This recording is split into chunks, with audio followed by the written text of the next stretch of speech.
One of the most important aspects of developing a self defense plan is your mindset and knowing how to not just approach protecting yourself, but how to approach being aware of what's going on around you and what things are going to lead to violent situations.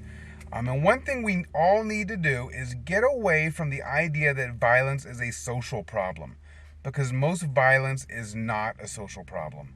And I'll try to explain. If you're like most people, you see violence as a bad thing, as a negative thing, as the wrong thing to do, as a last resort. You look at violence in a very subjective manner. And that's a good thing. And the reason you feel that way, hopefully, is because our society has decided that violence is bad, harming others is bad, raping people is bad. Our social upbringing has taught us that all of these things are the wrong thing to do, and they are.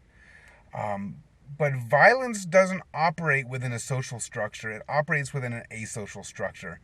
There is social violence. There are times where violence is going to be part of finding our place in society.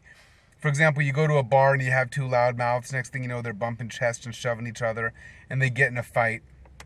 That's a type of social violence. They are trying to determine who is the alpha, who is the most dominant, who's going to get the ladies at the bar that night for whatever stupid reason they're fighting. Those are forms of social violence. But most violence and most assaults against women, they're not social. There is no thought of, is what I'm doing a right thing or a wrong thing? The violence is simply a tool for them to get what they want. Your money, your body, your life. If they're given any thought to it at all, it's not about am I doing the right or wrong thing, it's am I going to get caught? That's a lot different than moral convictions. That's just looking out for their own self-interest. So understanding asocial behavior, how to recognize the signs that the body gives before committing acts of violence, rather than all these social things we think about, the way people dress, what they drive, what they're saying. Somebody who wants to kill you, they'll just walk up and kill you. There is no conversation that has to go on. There is no explaining that has to go on. The violence is only a tool for them to get what they want. And violent offenders, they're not caught up in the same social norms that most of us are. It's not just part of their limitations. They're not held back by those.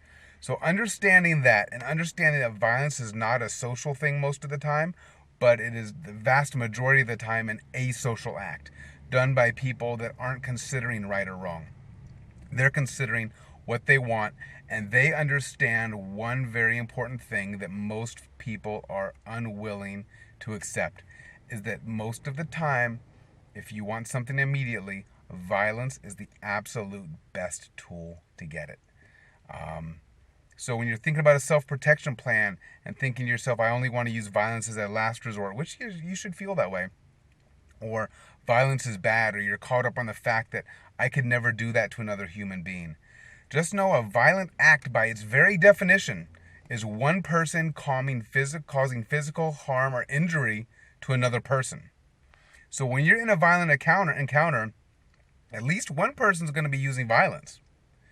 Hopefully it's two, because if you're in a violent encounter, hopefully you're fighting back, and hopefully you're not going to have any reservations, because your attacker is not going to have any reservations.